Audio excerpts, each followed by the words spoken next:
Pittsburgh, Pennsylvania, 2005. A blank screen. A man alone in front of it. No weapons on the table. No military backup behind the door. No real identity in any document in the room. Just a keyboard, an invented name, and a decision no one in FBI history had ever made before. What he is about to do is technically impossible. He's going to infiltrate, from the inside, the most dangerous criminal network the internet had ever produced. A network connected directly to Russian intelligence, to Eastern European mafias, and to organizations that had stolen the identities of millions of ordinary people. If they discovered him, there was no extraction protocol, no team waiting outside, only the darkness on the other side of the screen. The Impenetrable System. DarkMarket was not a forum. It was a sovereign state of crime. An encrypted black market where stolen credit card numbers were sold, fake identities, malware capable of collapsing entire banking systems, and tools designed specifically to penetrate government infrastructures. Its members operated from Russia, Ukraine, Romania, Germany, and dozens of other countries.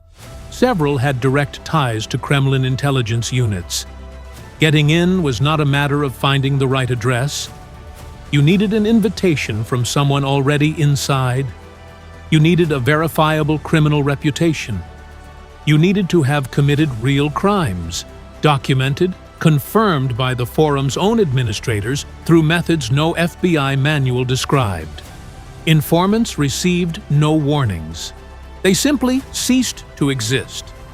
How do you penetrate a system designed by criminals who have spent decades evading the world's best investigators? The answer the FBI found was so simple, no one had tried it before. You don't penetrate it from the outside. You become part of it. The impossible opportunity. The FBI had spent years trying to penetrate organized cybercrime through conventional methods. Every attempt ended the same way. The criminals detected the operation, erased their tracks, and disappeared before a single arrest warrant could be executed. They were too careful, too paranoid, too skilled. Then someone asked the right question. Not how to catch them from the outside, but what would happen if one of ours became one of them? Mularski built an identity from scratch. Master Splinter, a high-level Polish spammer with years of experience in electronic fraud. For months before attempting to enter DarkMarket, he planted digital traces in minor forums. Posts, transactions, reputation accumulated step by step in the underground world. A legend built with the same patience with which a carpenter builds a structure that must bear real weight. Then he waited. Weeks. Months. And finally, the invitation arrived. The decision. When Mularski agreed to enter, there was no precedent for what he was doing. The FBI had never executed an infiltration of this level in cyberspace. There was no manual, no emergency protocol, no extraction team if something went wrong. And what could go wrong was not an arrest. DarkMarket's members had physical connections. They had hitmen in multiple countries. They had the resources and the motivation to locate a real person behind a screen and make them disappear in ways that no forensic report could fully reconstruct. Mularski knew this, and he went in anyway, because someone had to, and he was the only one who could. Double life for months. Keith Mularski lived simultaneously in two worlds that could not coexist. By day, a federal agent with credentials, protocol, and institutional oversight. By night, Master Splinter, a respected criminal within the most dangerous community on the internet, participating in conversations about massive fraud, observing transactions worth millions of dollars, learning the real names, locations, and operational methods of the forum's key players. Every conversation was secretly documented. Every alias was investigated. Every connection was mapped with surgical precision, in files that no one inside DarkMarket knew existed. And then, something happened that Mularski had not fully anticipated. The criminals began to trust him, not just to tolerate him, to trust him, to consult him, to ask his opinion on operations, on security, on who inside the forum might be an infiltrator.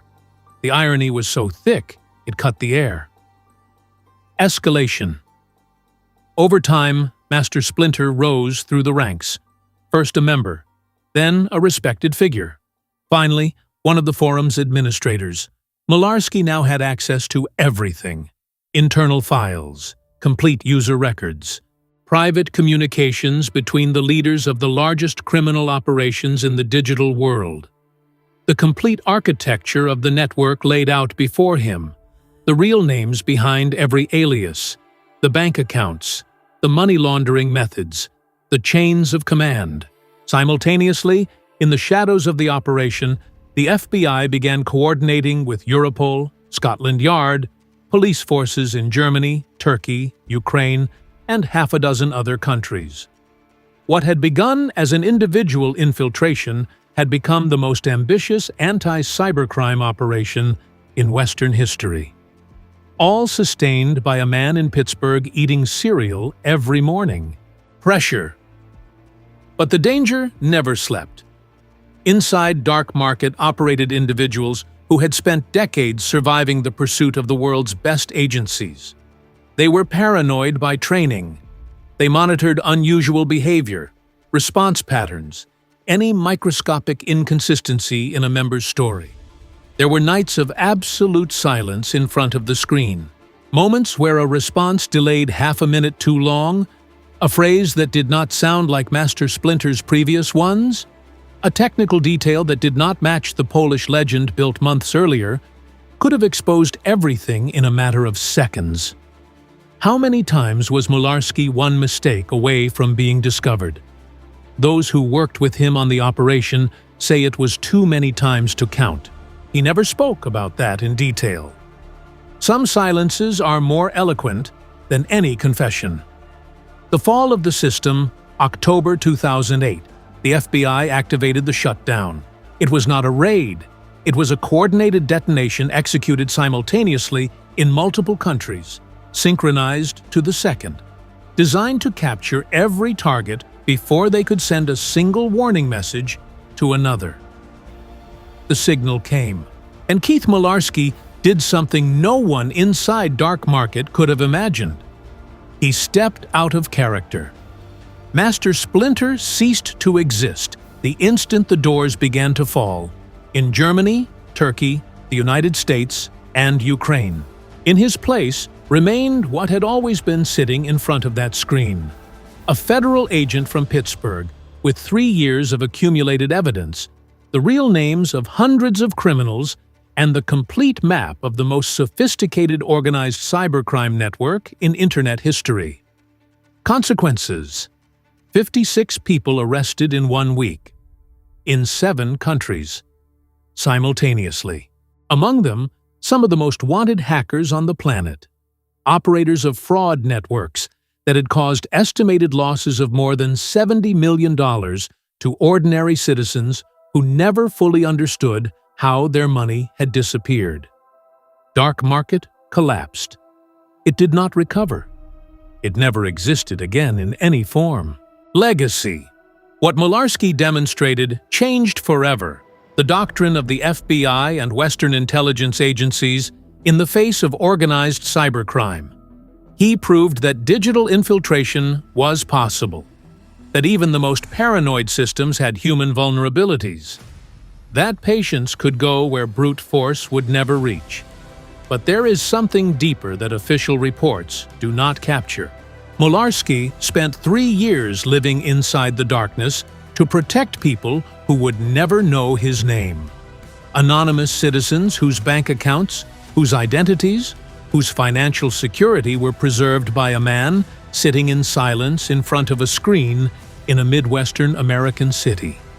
No visible uniform, no public recognition, just the screen, the false name, and the internal certainty that what he was doing mattered, even though no one could ever know it. Somewhere in Pittsburgh, that blank screen is still waiting. And the man who sat down in front of it in 2005 knows exactly what he was capable of building in the darkness. That is what separates the real spy from the cinematic spy.